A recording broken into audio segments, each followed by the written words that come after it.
Hello दोस्तों, मेरा नाम है अमित और मैं स्वागत करता हूं आप सभी का अपने यूट्यूब चैनल अमिताज क्लासेज में। दोस्तों यहां पे हम बात करने वाले हैं मंडी परिषद परीक्षा 2019 के हिंदी प्रैक्टिस सेट 2। ठीक है, अभी हमने एक प्रैक्टिस सेट की बात की जिसमें आप लोगों ने देखा और बताया हमें कि सर आप हमें ये डेली बेस पे अपडेट करिए। तो मुझे लगा कि चलो ठीक है, डेली तो नहीं पॉसिबल है लेकिन एक दिन गैप पे हम आपको चीज़ें प्रोवाइड कर देंगे हिंदी को लेकर। ठीक है, जो प्रैक्टिस सेट होगा तो ताकि एग्ज़ाम के पहले आप अच्छे से कवर कर लीजिए। देखिए, मेरा कहना है कि अगर आप परीक्षा की तैयारी कर रहे हैं तो नंबर यहीं से बढ़ेगा। क्यों? क्योंकि हिंदी ही है जहाँ से हमारा स्कोर थोड़ा सा बूस्ट कर सकता है अगर हम थोड़ा सा अच्छे से पढ़ ले तो यहाँ पे हम प्रैक्टिस सेकंड की बात करेंगे, प्रैक्टिस सेट 2 की बात करेंगे।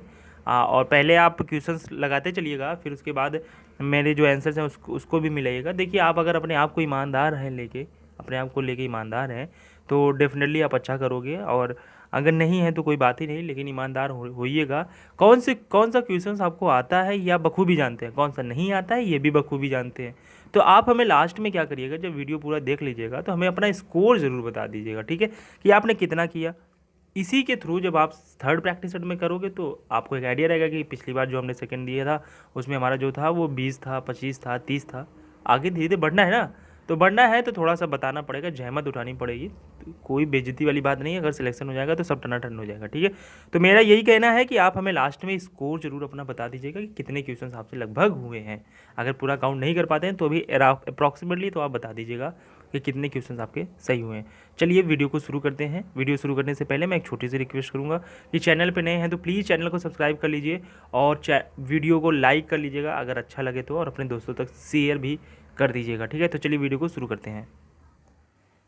तो चलिए दोस्तों शुरू करते हैं क्वेश्चन नंबर फर्स्ट से। क्वेश्चन नंबर फर्स्ट से शुरू करने से पहले मैं आपको थोड़ा सा एक चीज़ बता दूं कि पिछली बार जो वीडियो था उसमें काफ़ी लोगों ने कमेंट किया था कि सर क्वेश्चन पढ़ने के बाद थोड़ा सा आप 2 से 3 सेकंड या 4-5 सेकंड का समय दिया करिए ताकि हम थोड़ा सा सोच सकें।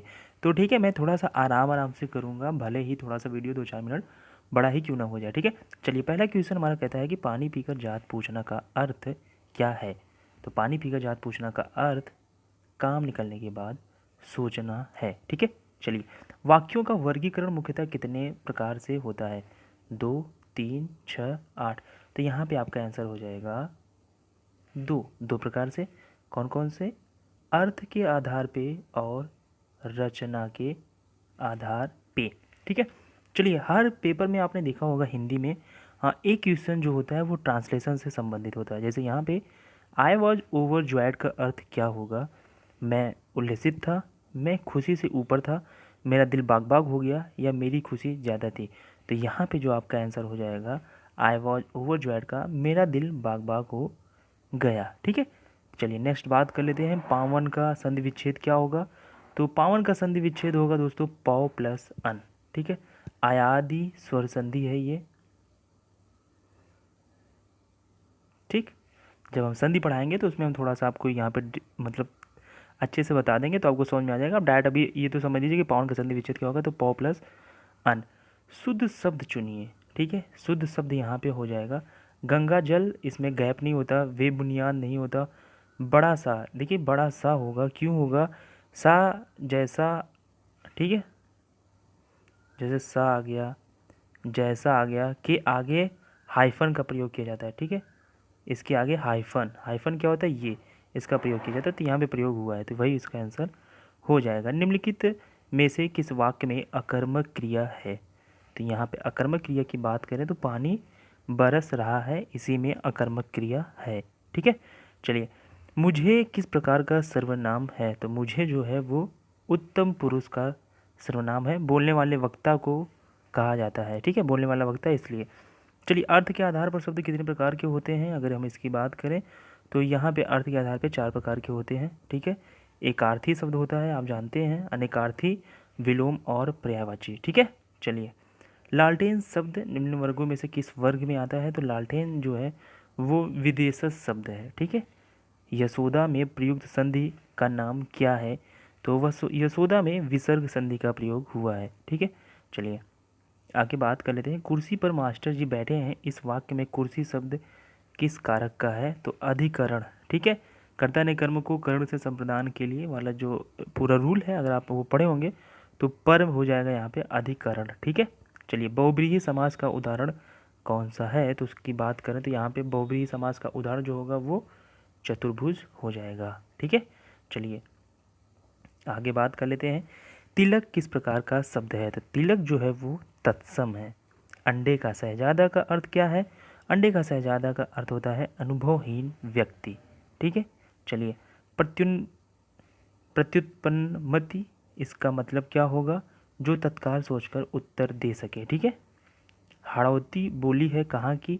तो हाड़ौती बोली जो है वो पूर्वी राजस्थान की है। बोलियाँ कहाँ से संबंधित है, कहाँ से नहीं, ये आपको याद होना चाहिए। ठीक है, चलिए आगे बात कर लेते हैं। हाँ, एक सेकेंड। प्रेमचंद के अधूरे उपन्यास का नाम क्या है? तो वो अधूरा उपन्यास है मंगल सूत्र। ठीक है, चलिए।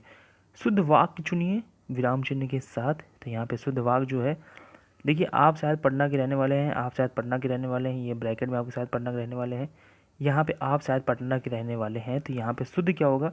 क्योंकि यहाँ पे क्वेश्चन पूछा जा रहा है, क्वेश्चन मार्क्स से इसी में है, तो यहाँ पे ये हो जाएगा। ठीक है। अघोष वर्ण कौन सा है? तो अघोष वर्ण है स। ठीक। एक ही समय में वर्तमान, इसका मतलब क्या होगा? तो समसामयिक। ठीक है, एक ही समय में वर्तमान में, तो समसामयिक। आप जानते होंगे समसामयिक की आती है करंट अफेयर्स को कहते हैं, तो यानी कि वर्तमान में जो हाल फिलहाल हुआ हो। ठीक है। पार्थिव, पार्थिव का मतलब होता है जिसका संबंध पृथ्वी से है। ठीक है, ये तीनों ऑप्शन यहाँ पे गलत हो जाएंगे। ठीक।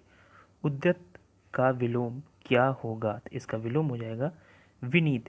घर का पर्यायवाची क्या होगा? तो घर का पर्यायवाची यहाँ पे हो जाएगा गे। ठीक। विपरार्थक शब्द चुनिए। शोषक का क्या हो जाएगा? शोषक का हो जाएगा यहाँ पे पोषक। शोषित, पोषक और शोषण ये नहीं होगा। ठीक है। कहावत शब्द में प्रयुक्त प्रत्यय क्या है? तो इसमें प्रयुक्त जो प्रत्यय है वो है आवत। ठीक, चलिए यहाँ पे हम देखते हैं, ये पैरा जंबल इंग्लिश में इसको कहते हैं, हिंदी में आप देखिए यहाँ पे पहला ऑप्शन दिया गया है और छठा ऑप्शन दिया गया है।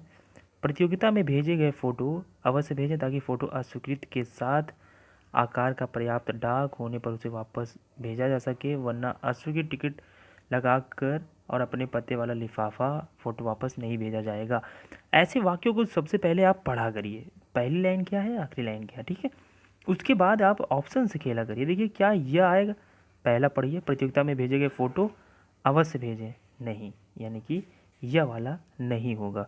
फिर इसी तरीके से हम आते हैं कि देखिए वह वाला, क्या वह वाला होगा? प्रतियोगिता में भेजे गए फ़ोटो टिकट लगा, यानी कि सेंटेंस सही से नहीं बैठ रहा है, तो ये भी गलत हो जाएगा, ये भी गलत हो जाएगा। तो जब वह गलत हो गया तो वह ये भी गलत हो गया, डायरेक्ट आंसर आपका हो जाएगा डी। ठीक है, तो यहाँ पे हम एक और दो क्वेश्चंस हैं जो हम इसको यहाँ पे स्किप कर रहे हैं, आप ये करिए क्योंकि बहुत इंपॉर्टेंट है ये। ठीक है, और अगर नहीं हो पाता है तो हम आपको कमेंट में इसका सॉल्यूशन हम आपको प्रोवाइड कर देंगे। देखिए बताने को हम बता सकते हैं, लेकिन जो हम बता रहे हैं कि सबसे पहले आप क्या किया करिए कि सेंटेंस का पहला लाइन पढ़िए, उसके बाद अकॉर्डिंग टू पैसेज मतलब ऑप्शन आप मिलान किया करिए। ठीक है, चलिए हम इसको धीरे से कर दे रहे हैं, आप ये क्वेश्चंस करिए पहले 177 नंबर का जो है, उसके बाद आते हैं 178 देख लीजिए एक बार। ठीक है, उसके बाद आते हैं 179 पे, आप ये भी करिए। उसके बाद फिर आता है 180 पे, आप ये भी करिए। ठीक है, चलिए आई होप आपने यहाँ पे कंप्लीट कर लिया होगा। ठीक है, इसके बाद हम बात करते हैं गद्यांश की। तो गद्यांश के लिए तो हमने आपसे पहले कहा था कि आप इसको आराम से पढ़िया करिए, उसके बाद क्वेश्चंस पे जाया करिए, फिर आंसर दिया करिए। ठीक है, तो ये देखिए पूरा पैसेज हम आराम से थोड़ी देर के लिए छोड़ दे रहे हैं।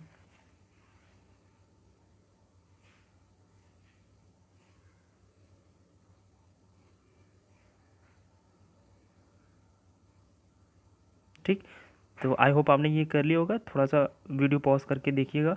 ठीक है, अब 185 तक करना है क्योंकि आप लोगों ने कुछ कमेंट करके बताया नहीं था इसको लेके, तो इसीलिए मैंने इसको बताया नहीं है। ठीक है, अगर आगे आप कहेंगे तो इसको बताऊंगा, क्योंकि पैसेज में काफ़ी समय लगेगा, तो जाहिर सी बात है कि आप इतना ज़्यादा समय यहाँ पे देना नहीं चाहेंगे।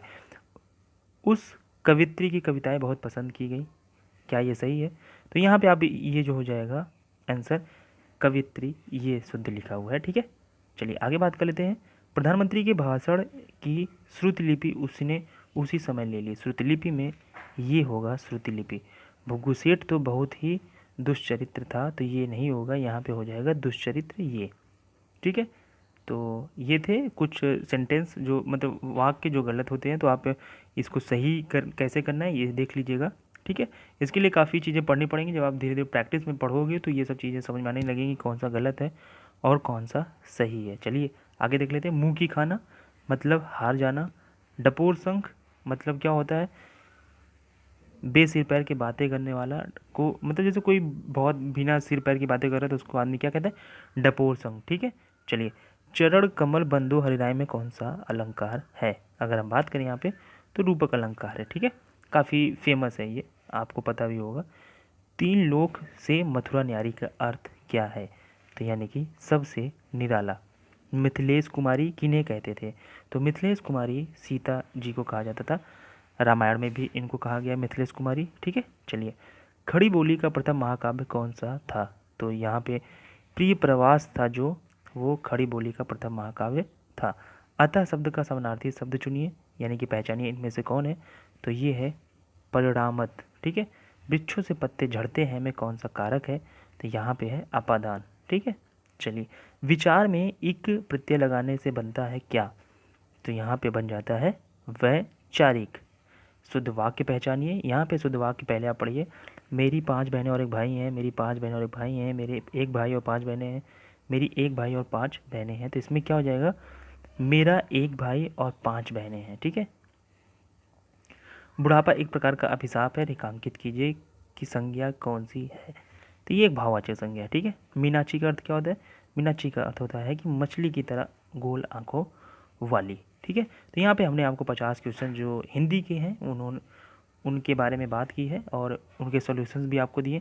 अगर ऐसे वीडियोज़ आपको और चाहिए तो प्लीज़ हमें कमेंट करके बता दीजिएगा, ताकि हम ऐसे वीडियोज़ आपको प्रोवाइड कर सकें। ठीक है, तो वीडियो देखने आपका बहुत बहुत शुक्रिया दोस्तों, धन्यवाद।